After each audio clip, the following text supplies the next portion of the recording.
Hello everyone and welcome back to the Super Smash Bros. Cinematic Universe box office records. And I admit, I done goofed. We need an emergency episode of Super Smash Bros. Anniversary Watch, where we check if Smash Bros. Franchises are given their dues for the year. I forgot Mother 3!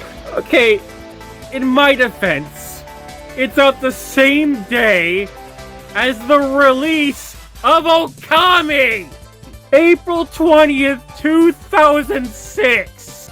Thankfully, Nintendo remembered by releasing a merchandise promotion for Mother 3, even when Shigesato Itoi has not made a single game in years. They released the Ultimate Chimera plush, a square tote, a poster, and Converse shoes. Yeah, in an age where we see this... Come on, Reggie, give us Mother 3! How about this instead?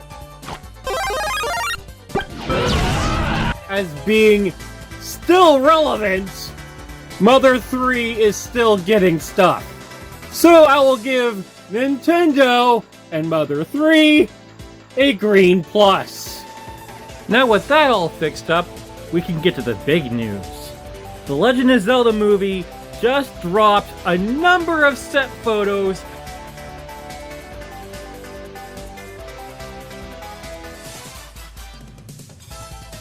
including the clapboard, which features a picture of Link in all his garb. And apparently, the movie is based basically on Ocarina of Time. So, what does this mean for us Smash fans? Well, Ocarina of Time has a number of characters that have added to the roster, including Young Link, Adult Link, Zelda, Sheik, and Ganondorf. A total of 5 characters from the roster. That just makes me wonder, who is being cast as Young Link, and who's being cast as Ganondorf? We'll see in 2 months, hopefully. Honestly, I wish we had more to talk about, but you never know with Nintendo. However, I do have the first 2 parts of the Super Mario Galaxy movie review for ya. Have a look. Boy, look at these awful reviews. Continue to feel that Bowser and now Bowser Jr. are a little bit too actually evil. Like, it goes beyond cartoon villainy.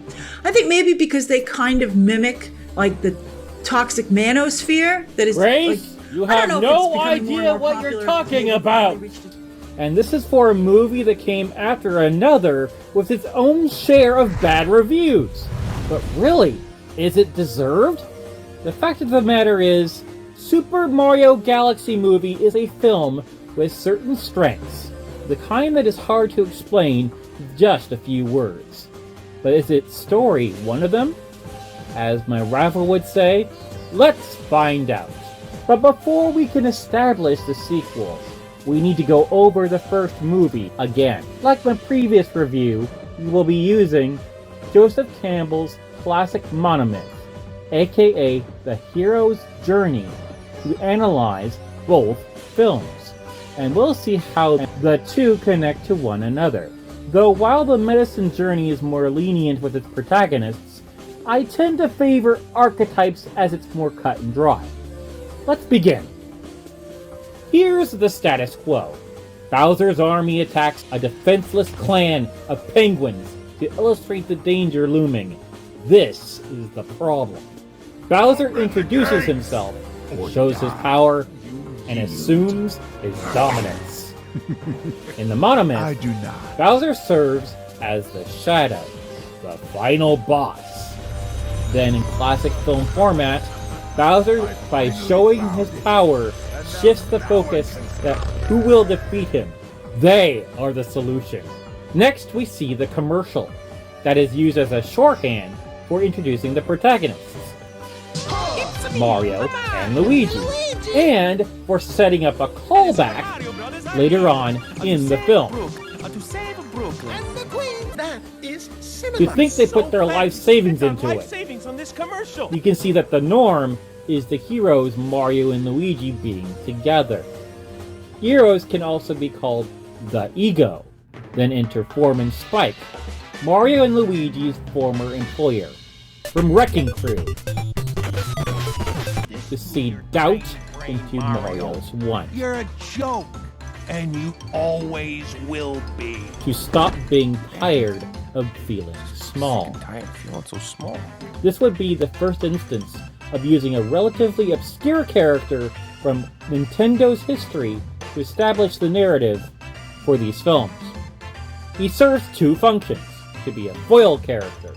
A foil character functions to highlight, enhance, or contrast the specific traits, values, or motivations of a main character, usually the protagonist, through direct comparison, and two, to give Mario something to strive for. Mario did my first job as a demolition worker, though using a hammer to destroy specific walls and objects in 100 levels, while avoiding enemies like Spike, his boss, fireballs, and sentient wrenches. Both Mario and Luigi started working Wrecking Crew. Then a year later, their new boss came in, aka Foreman Spike, taking ownership of the business. The timeline checks out in terms of game release as well. The construction foreman named Spike, known as Blackie in the Japanese version, chases Mario and attempts to disrupt him by knocking down objects and causing him to fall to the bottom of the playfield.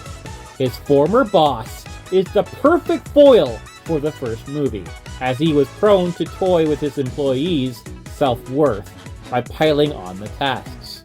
He will also constantly try to stop Mario from completing his job by hitting the hero off the beams, which makes me wonder, why wasn't he hit with work violations? My guess is that this job is what pushed Mario to be more agile, as he was needed to be in certain places on buildings sooner than later. So that establishes Foreman Spike's place in the story, which I hope will be a great plot point re-explored in the third movie. A good way to introduce Wario.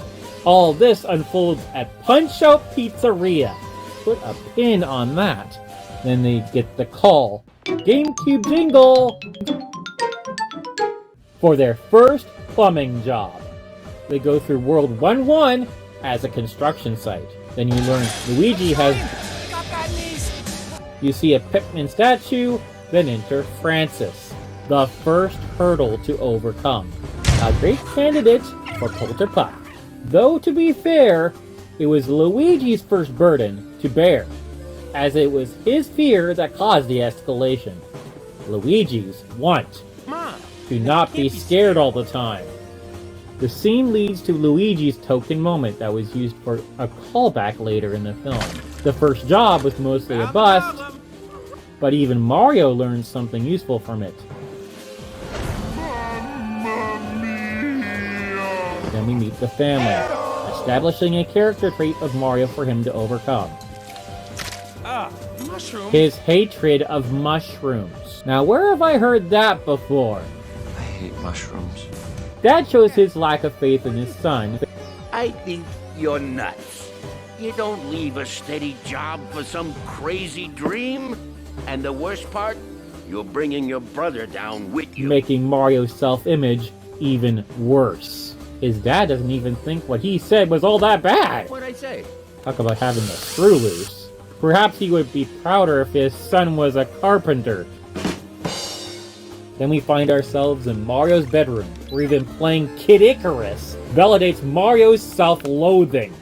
The R-Wing from Star Fox is on the CRT, and other games are on posters on the wall.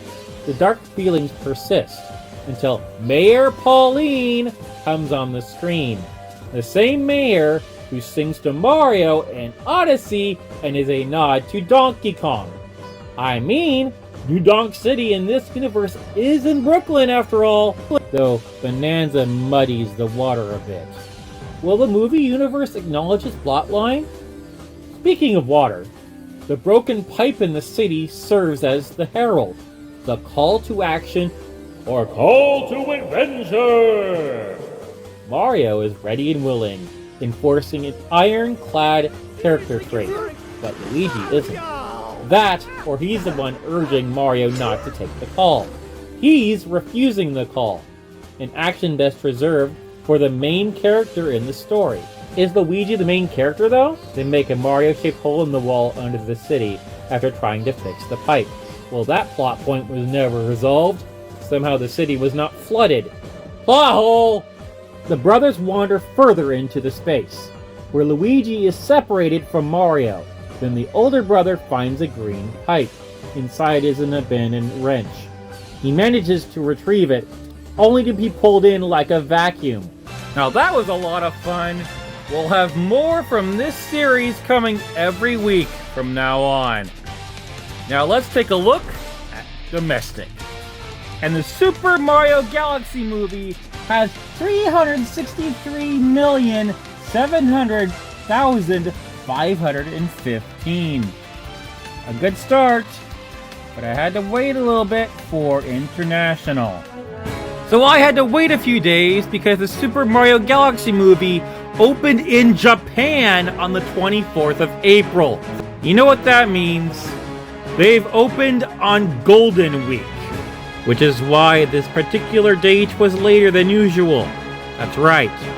So, the theoretical opening of Golden Week starts with $444,981,000. Now let's take a look at the grand total with worldwide. And yet again, I love this theme.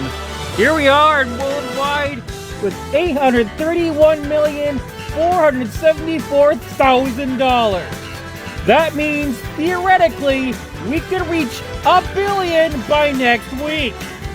Let's see what happens, because unfortunately, I learned information that the PVOD for the Super Mario Galaxy movie comes out on May 5th. That means, at the time of recording this is the final full week for the film.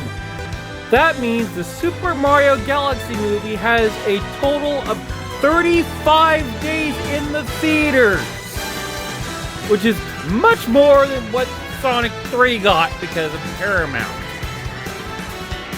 Now let's take a look at the final part of everything that led to Apple Galaxian. And I will see you in upcoming films and shows. Rob Wynn's infrastructure streamlined the process for smaller publishers like Broderbund to place products in stores nationwide, and Leff had confidence in Tony Suzuki's Galaxian, to the extent he bought 5,000 copies and even provided Broderbund with the financial support needed to fulfill the order. Let's establish that online systems made their own games from the start, whereas Broderbund published more of other people's games. Don't worry, we'll see more of Ken and Roberta later, as their success will climb to new heights. In December of 1980, Suzuki's Galaxian clone, now dubbed Apple Galaxian, hit the market. In its first month, it sold 5,000 copies, surpassing the combined sales of all other Broderbund products that year. In the following 3 months, it topped the Soft Talk magazine chart as the best-selling Apple II title, dethroning the almighty Visicalc. Apple Galaxian offered an impressive fast-paced gaming experience, with speeds that only rivaled those by Apple II prodigy Nasir Gebeli. We'll absolutely need him later. Who created Easy Draw, a logo and character creation program which he used to make his later games, such as Both Barrels, Star Cruiser, Phantoms 5, and Cyber Strike through Sirius Software, whose popular games now stood outranked on the chart by college student and part-time programmer Suzuki's Galaxian clone. In early 1981, Steve Schindelman, general manager of the Data Domain retail outlet in Schaumburg, Illinois, called Apple Galaxian the finest example of Apple high-res graphics yet, and the buy of the past Christmas season. With Apple Galaxian spearheading a new era for the company, Broderbund experienced a substantial increase in sales, surging from $10,000 in November of 1980 to $55,000 the following month. While the market was saturated with more or less successful copies of popular video arcade titles, the rapid success and widespread distribution of the game soon raised concerns related to its name and gameplay. After all, they were blatantly riding the coattails of another game's success, and StarCraft was plagiarizing it as their own. Not to mention, Broderbund didn't attempt to conceal that fact and openly advertised Apple Galaxian as a faithful Galaxian rendition, emphasizing the game's ability to copy a genuine arcade experience and save players their quarters. However, the legal framework surrounding copyright in the digital realm at that time was in its infancy. Though, even with limited established precedents, it was inevitable that Namco, Midway, and even Apple would start making legal rumbles. So, to avoid any chance of legal consequences, Broderbund decided to change the name of the game and re-release Apple Galaxian as Alien Reign in the spring, specifically March 15th of 1981. Despite having the new name, the game continued to maintain its status as a top seller for several months. Then in 1981, Broderbund published an enhanced version of Suzuki's Galaxian dubbed Alien Typhoon, which was advertised for the fanatics only, with twice as many aliens, twice as fast, and twice as tricky. It was released the same month as Alien Reign. Since we have no new information, let's take a look at them, shall we? For upcoming films, we have Street Fighter coming out this year, October 16th, by Paramount and Legendary, followed by Sonic the Hedgehog 4 on March 19th, 2027 by Paramount and Sega, then the Legend of Zelda movie coming May 7th of 2027 by Sony and Nintendo. After that, we have a Minecraft sequel on July 23rd, 2027 by Paramount, Warner Brothers, and Legendary. After that, we have Untitled Sonic movie coming out December 22nd of 2028 by Paramount and Sega. Then we have the films with no release date, with Metal Gear Solid by Sony and Konami, Detective Pikachu 2 by Legendary, Mega Man by Netflix, Pac-Man by Fox and Wayfarer Studios, and then we have the shows with no release date. Secret Level by Amazon Prime, hopefully coming out this year, the Pokemon live-action series featuring Red by Netflix, and then we have the Minecraft animated series by Netflix.